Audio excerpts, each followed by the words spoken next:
Bonjour Mike. Bonjour Maître Jérôme. Vraiment, malgré la réaction subliminale, il y a des résistants et puis il y a des combattants. Ils comprendre que non, message à Papa Honoré et Zala qui bien persisté à niveau na bango, assimilé qui est vraiment bien té. Et Zala est bien assimilé, d'autant plus que tout baza vraiment pour élever niveau na bango ya réflexion té et puis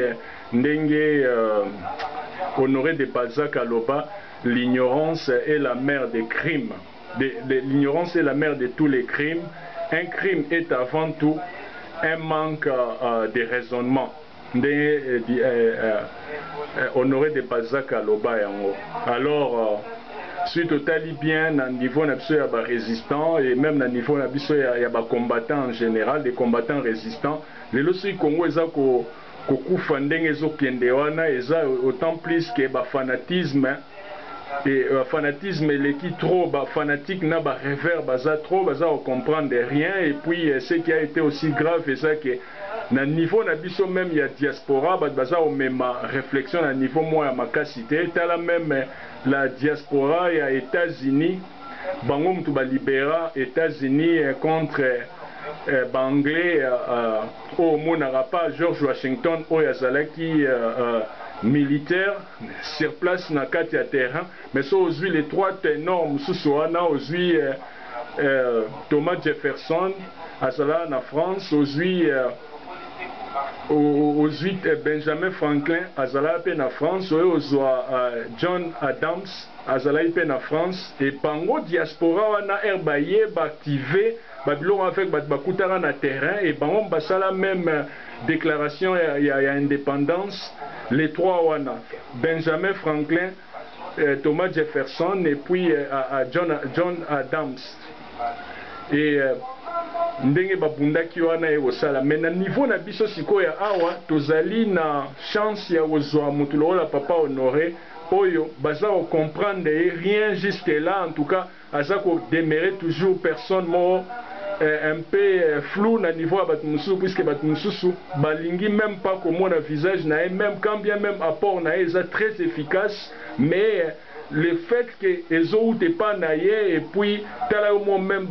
sept message naïe wana 7 points wana ezala ba point mo boy capitaux na été sur aux na réaction ni avant to continuer les choses aux la parole Mike Mutombo. OK, merci Maître Jérôme. Na commission nous nzambe na ndenga pleto souffle de vie après tenangai après sibiso du opportunité to kuta na mokona lelo na date ya le 29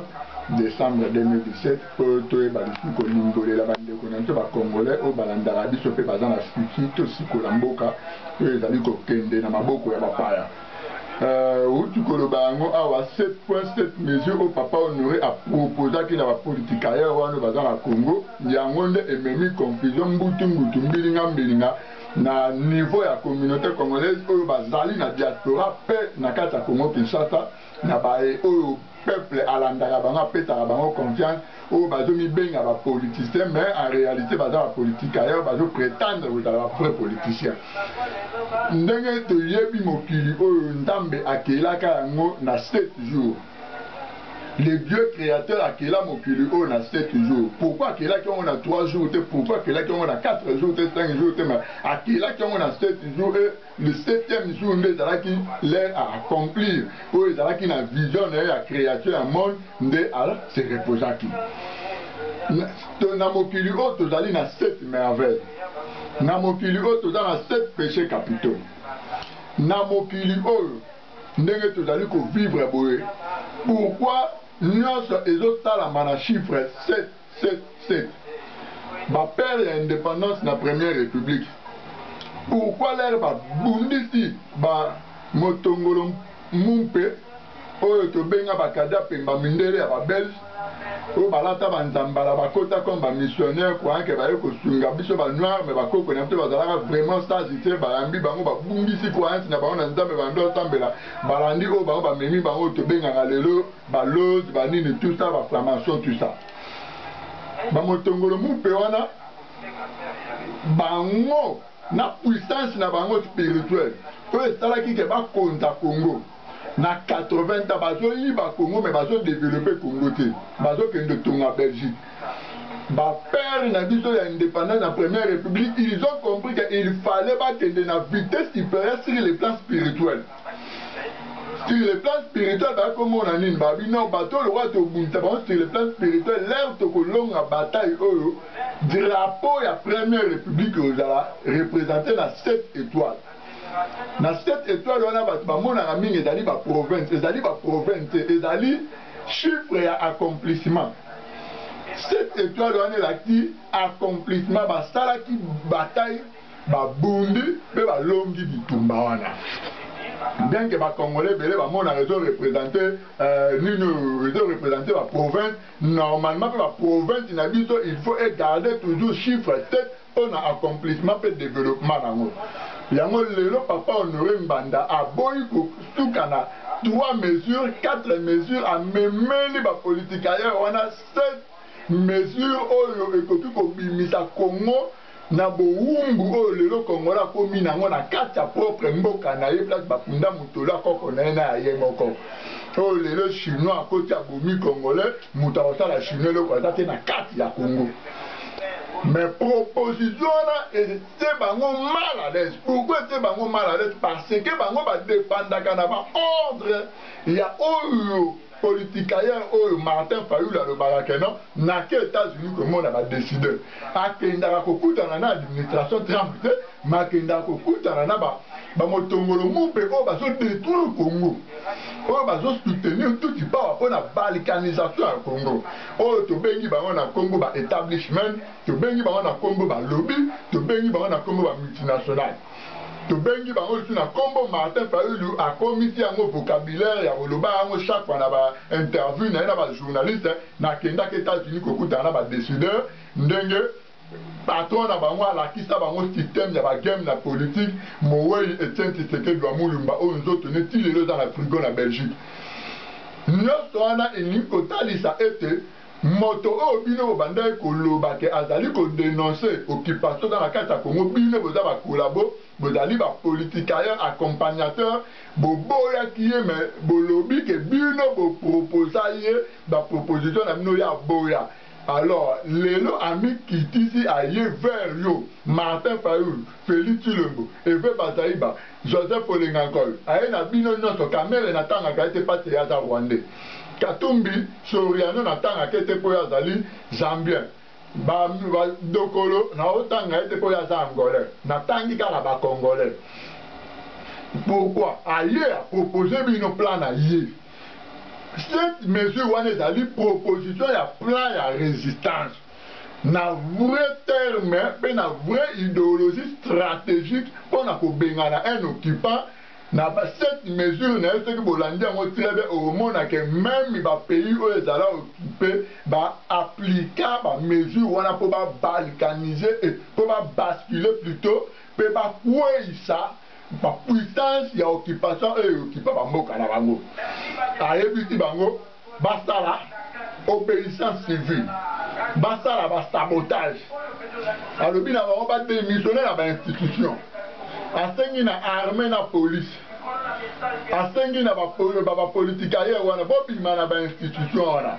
pour efragiliser mpe edéstabiliser puissance occupation bozomona apesi bango yango abandi na 1 asuki na 7 po ezali accomplissement c'est-à-dire bapropos wana soki ezali respecté eke bato wana réellement peuple congolais bokodécouvrir soki vraiment babundaka mpo na changement Congo soki bakorespecte bapropos wana 10 janvier soki bomoni ke badémissionné na parlement wana to ya baoccupant bomoni ke basali action moko te boyeba ete baliaka na barwandais bazali kosoutenir malheur na bino peuple congolais botikala bawumbu na kati ya mboka na bino mo Congo. Peuple congolais soki bomoni ete en aucun jour Martin Fayulu na Kinshasa Félix Tshilombo Eve Bazaiba bapesi mot d'ordre na bino bokende kokanga la voix du peuple oyo tobengi la voix du Zaïre. Ceux qui vont moni bapesi ordre te bokende kokanga bakwe stratégie wana oyo ezali ciblé mpona kofragiliser occupation boyeba ete batravaillaka na barwandais soki bomoni ano 15 jours Félix Tshilombo alobi ou bien les 31 oyo ndenge barassuré bino bapesi bino toujours baassurance ndenge Tshilombo alobai soki Hippolyte Kanambe alias Joseph Kabila alongwe na pouvoir te na Tshilombo Kanambe otambola likolo ebembe na nga Jean-Marc Abunda alobi soki Kanambe aleki le 31 nga nalongwe secrétaire ya UDPS soki bomoni ano 15 jours peuple congolais Tshilombo apesi mot d'ordre abi lelo tozokende kokanga la voix du peuple kuna nde place bazali kozwa badécision mpona kodéstabiliser Congo soki asili kosala déclaration ya modèle wana te seke atravaka na barwandais soki bomoni ano 15 jours Martin Fayulu alobi bon ndenge eza na lelo mar tozosala tosible lino palais de la nation tozokende inge na palais de la nation tozokende kobotola yango parce tozo reconnaître lisusu Kanambe comme président de la République te soki asali déclaration ya lolenge wana te peuple congolais oyo ya République démocratique Congo mobimba oyo bokolanda video oyo bocomprendre ete bazali ensemble na barwandais mpona malheur na bino soki boyoki ano 15 jours bango nyonso 3 ensemble oyo nazotanga parce baza bacongolais Fayulu ebe bazali ba Félix Tshilombo soki bomoni ano 15 jours MLC rassemblement na SID ya Fayulu bazwi décision eteke lelo Njili Masina Kingasani tozokende kobotola aéroport ya Njili sabotage avion ekokita te komata te soki asali déclaration ya modèle wana te boyeba ete baliaka na barwandais nyonso oyo nga Mike Mutombo nalobeli bino ezali na 4 ya 7 mesures proposition au papa Honoré Mbanda Nzambo Kwatumba a proposé bandeko na ye bacongolais. Merci. Merci, je crois que Bolandi Naboke Bignoso Ndeko Mike Mutombo a lobby vraiment avec beaucoup d'éloquence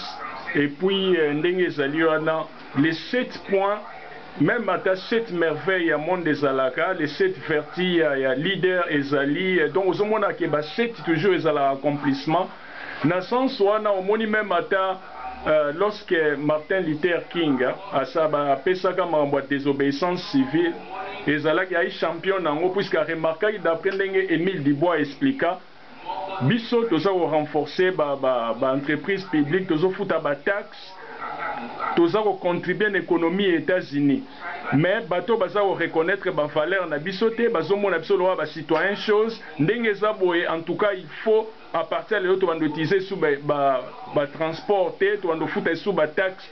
ba bloc wana nyosoté. C'est ce qui a même fait que ba ko valoriser ti na ndenge ba ko éliminer Martin Luther King puisque ba monaki déjà azalaki na stratégie na ndenge ya désobéissance civile tokende sueska Gandhi asala ipona a affaiblir de façon que ba anglais ba bimakuna puisque moni basala la désobéissance civile et ça que bozo reconnaître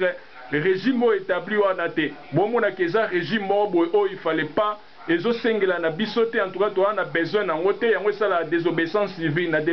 désobéissance civile wana bo futa taxe bo futa maïté bo futa courant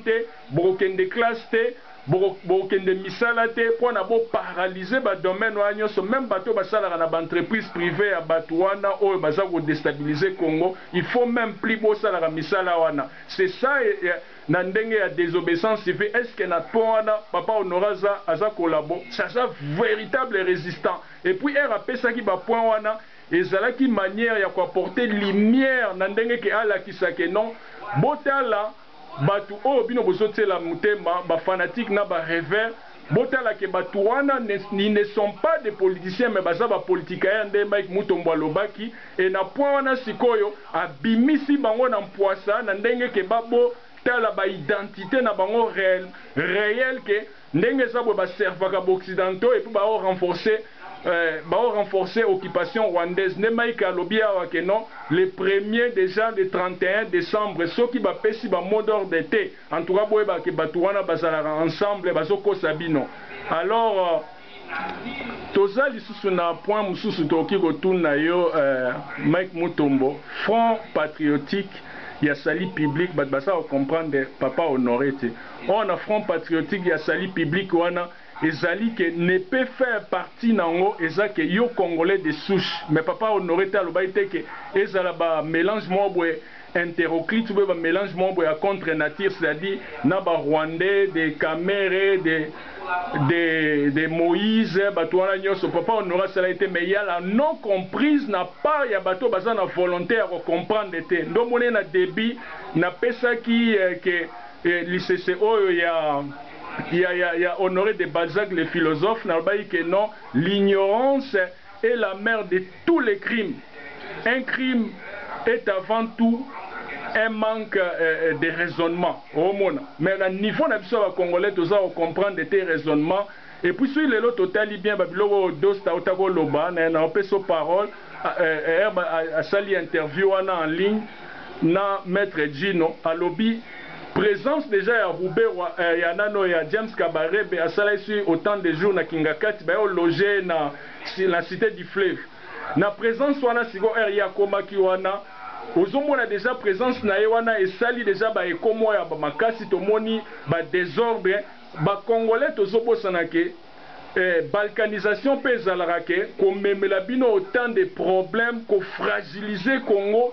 de façon que vous avez un problème bien il y a makasi pour na s'en sortir et moi mon boulot à part ko kabula répartition ya pays ya mabele ça la peut ko fragiliser bino ko lembisa bino vous avez autant de problèmes c'est beau bien sûr le ba que non ba on baza majorité baza minorité sur de sa majorité mais ba le ba une minorité bien organisée ça plus puissant que une majorité désordonnée. Les autres bango que non ils sont minoritaires c'est beau bien d'être le barana mais stratégie bango ba osala baza ou exterminer ba jeune net na ba Congo na Kasai par-ci par-là et ba banda ko remplacer bango par population na bango et en même temps baza ko botsa ba congolaise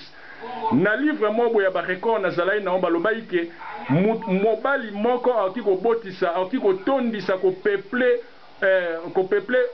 mokili ndenge eza bosse mobali moko akomosala rapport moko ciblé avec congolaise oyo na pesi exemple oyo aza déjà na période moko ya ovulation akozwa zemi mbala moko omoni te ke na mine de rien baza ko exterminer bango butu babotela biso bana moko oyo tokoma isu na difficulté bana moko bamemela biso su ba problème makasi alors na ete soki mek mutombo oki kobakisa na oyo nga na oloba wana s'agissant pe ya nino ya point on a auto souligné c'est très important parmi les 7 points c'est-à-dire l'intervention mingi tosala yango na vidéo les patriotes ya maître Jérôme aza na nsima ya caméra ezali mpo tomemaka yo congolais na réflexion omema raisonnement na profondeur mpo ocomprendre baenjeu na danger ya occupation soki ebotoli mabele na yo bastratégie nini basalaka baméthode nini baza koaplike mpona kofragilize mboka bandeko na yo na opesa bino exemple o maître Jérôme otofongola deja baparenthèse awa mobali moko soki akouche na 20 jeunes femmes au bas dans la période d'ovulation. Binomo bo s'attendre l'année. Après 3 mois, 20 femmes na jeune femme. Rapport ni boya na mo bazala jeune. Na kanisa bozo comprendre le on a joloba. Na sens wana maître Jérôme Malobi soki mobali moko na ba recherche to asala na ba livre tanga azali capable ya kotondisa mokili mobimba po soka totala ba rapport sexuel moko ciblé na ba moment oyo basi baza na période ovulatoire oyo ezalaka to asali rapport na mobali jeune bikoti azali capable atondisa mokili nde stratégie ba rwandais baye nango na Congo bandeko nanga ba congolais bake ba congolais toza kibiba tellement toza ba fanatique ya batu na ba rêveur tozo mema ba réflexion na biso musika te na profondeur te yango ba rwandais bazozwa avantage ndenge maître Jérôme autu koloba na ba vidéo précédente tozala tolobi ba rwandais baza minorité bazozwa force na ba congolais baza minorité mais bien organisé plus que majorité baza désorganisé lokola biso ba congolais. Ba congolais toza tellement désorganisé yango ba rwandais bazali ko avancer na vitesse non supérieure pe ba komi tiko na point ba annoncer yango publiquement tiko qui vous ekei ba Congo ekei ali mboke kabani déjà ba rwandais tiki ba cibler déjà ba fin stratégie Rwanda basali idéologie oyo esalamaka na deuxième guerre mondiale Hitler azobotola bamboka akomi ko éliminer bajeune mpona balima babotaka na bato ya bapays wana bazalaki kokipe ezalaki stratégie Hitler aplikaka na deuxième guerre mondiale yango moni Kagame na bamultinational décide oyo Fayulu abenga bango na Congo stratégie baza koaplike sikoyo na Congo yango wana babomaka bajeune na bakivu barwandais bazokota bazosangana na bacongolais bazokotisa bacongolais na Kasai eloko mpe basali yango wana na Kasai omona général moko ya rwandais aza na basi 10 ya bacongolais naza na petite moko na kofungola parenthèse oka pour 2 minutes maître Jérôme tobanda osolola na ye aza na Kisangani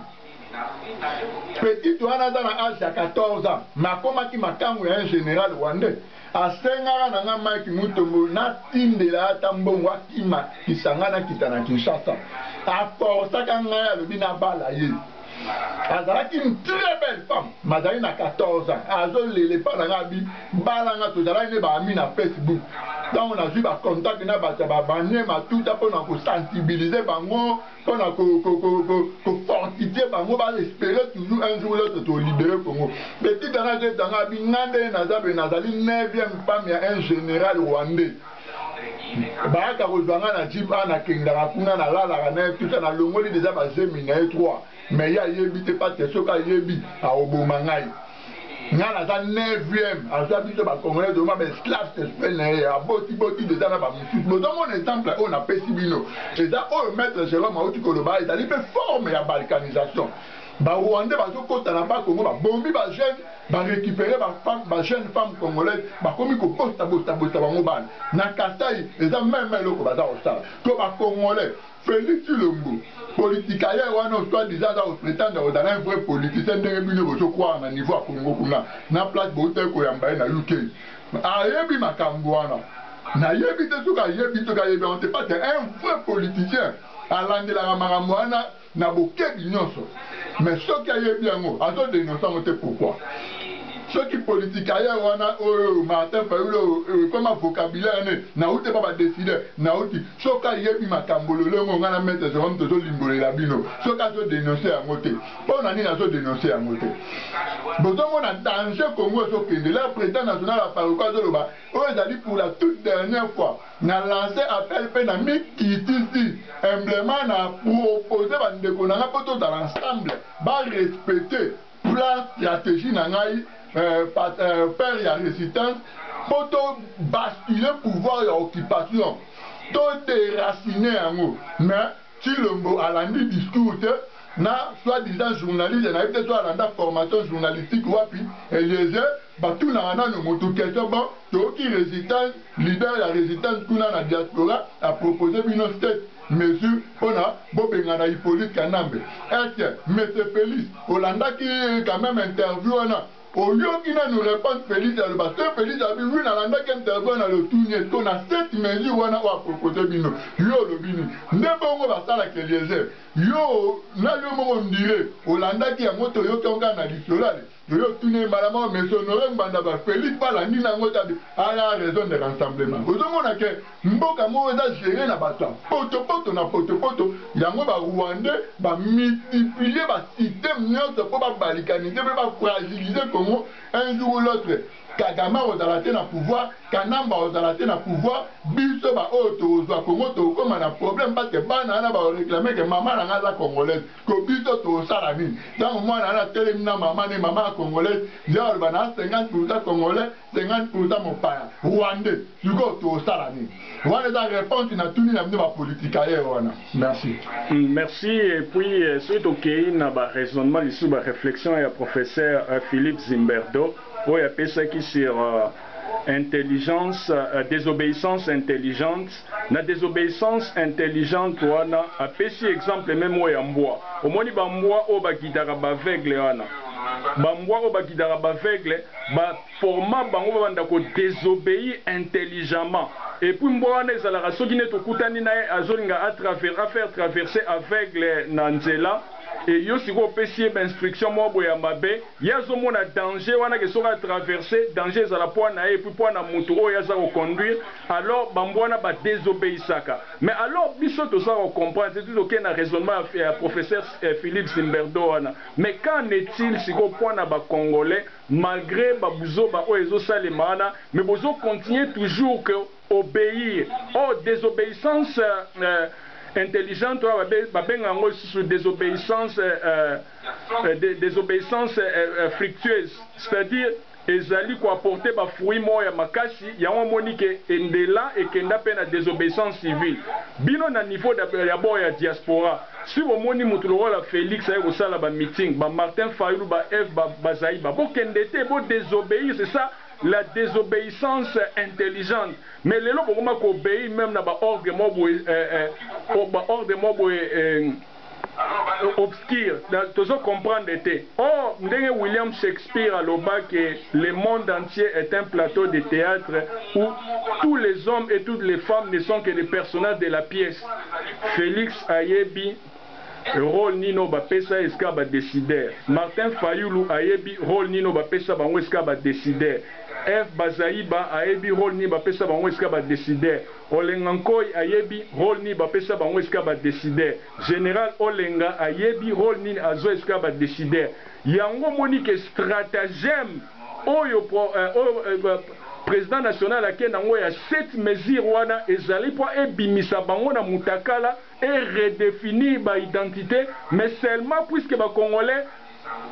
tout ça na ba réaction mobo épidermique mutu même à comprendre rien bala mo agir lokola bébé mbala mobo et c'est ça et lo mobo ya mutu ya ezawana oh il fallait tout observer pour comprendre que jusqu'à quand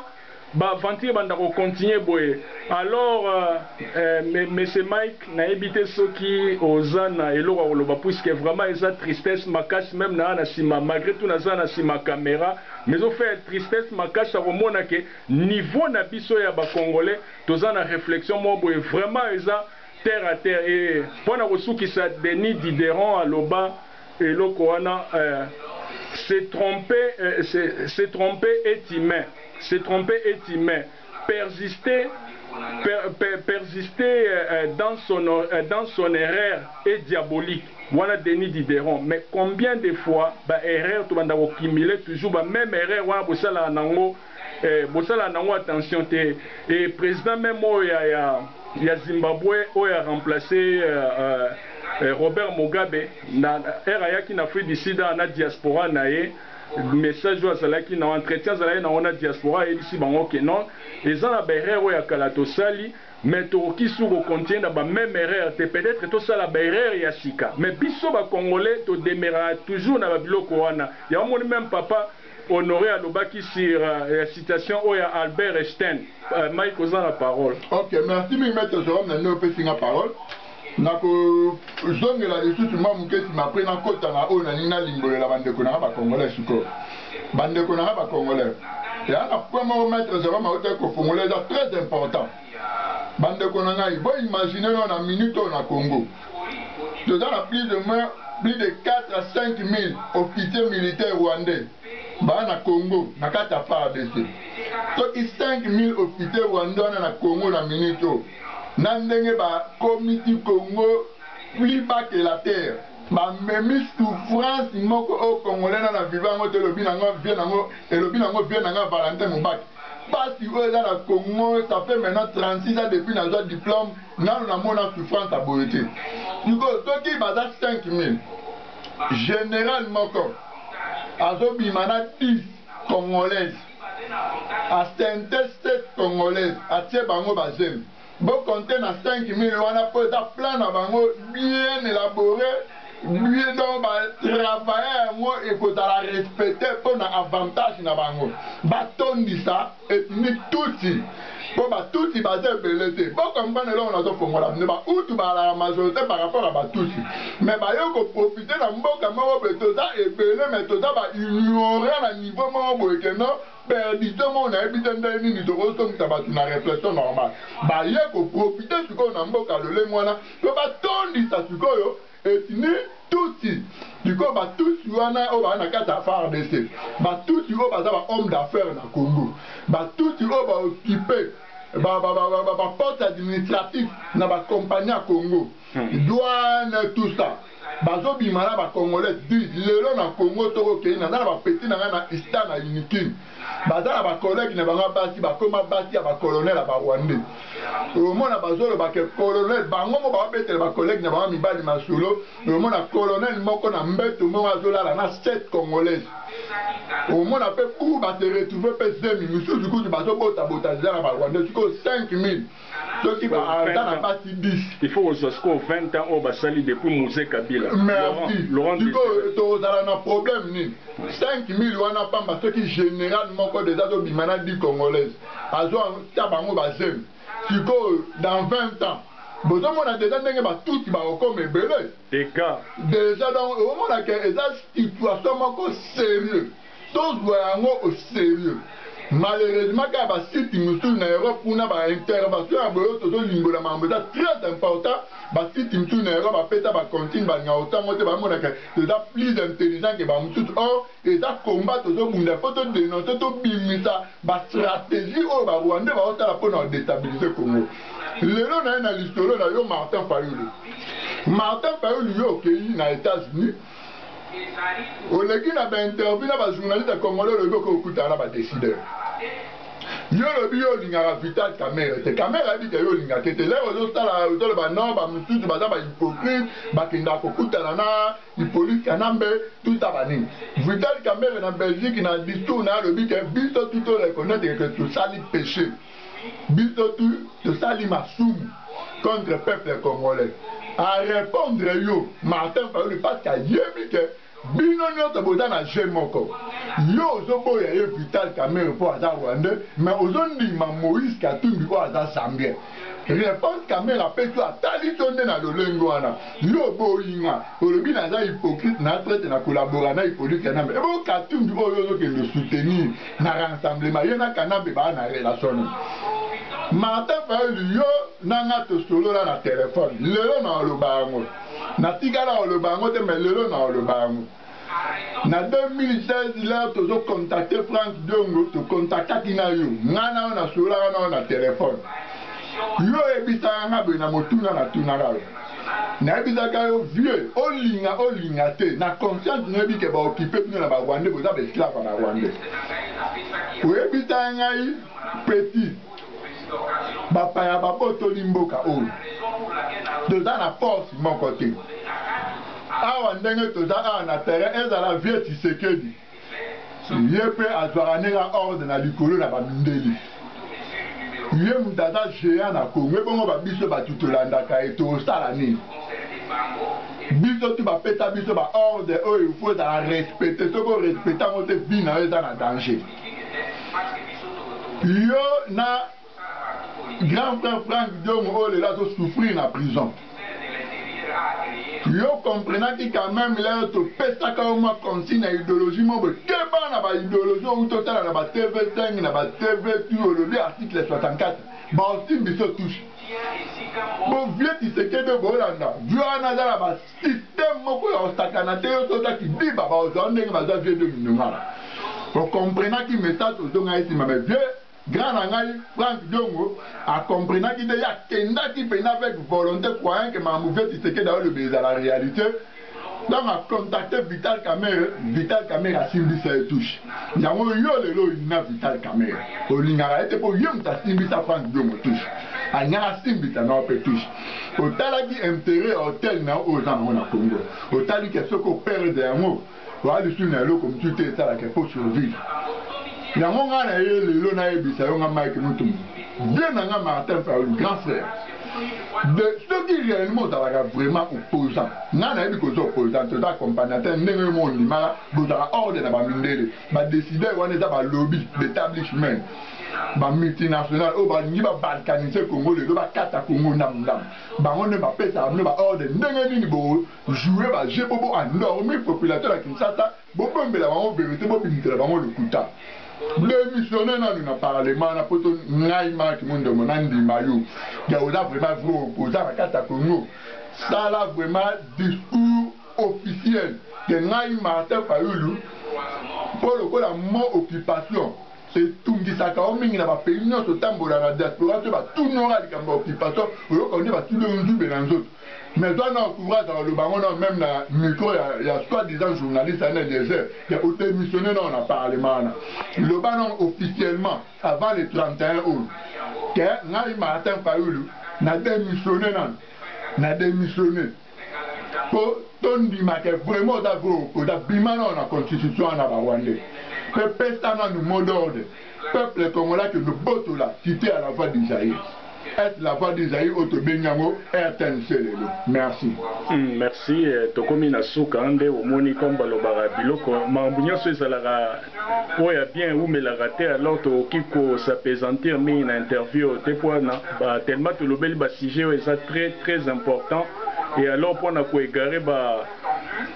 congolais te alors to kati boye to pesi président national Mbote to saluer na saluer maître Baïgon les grands maîtres et na saluer batu nyonso bazobundela Congo na mutema moko na yeso saluer quelques batu to kata émission. OK, merci mingi pona o saluer na le bara na le mango na zwi rapport mo lelo na kata oriental ba chinois ba to boma ba domestique na bango ba congolais na ba congolais ba lambela bango na cuisine ba assassiner bango ba boni bango ba congolais bo mona nde bo komi ba esclave na kata Congo ba chinois ba komi ko boma bino vis-à-vis ko ba bi ke ba sala bango le roté comme bo keza na occupation le 31 peuple congolais bo bimala balabala te avant bo bimala balabala boye bitabatu wana ba démissionner dans officiellement lobby samedi le 30 basta la déclaration officielle va démissionner dans la constitution na ba lisusu ba membre ba député te ba honorable te na parlement na ba Rwandais comme ça c'est ba petit molo de le 31 bobimi tant que ba sali déclaration na te bobimate mbote na président honoré Banangambo ko atumba on est ensemble na mo maître Jérôme Mabilili ingeta et commis prochainement et sans conscience n'est que ruine de l'âme de François Rabela Wandai Oloba et commis prochainement ingeta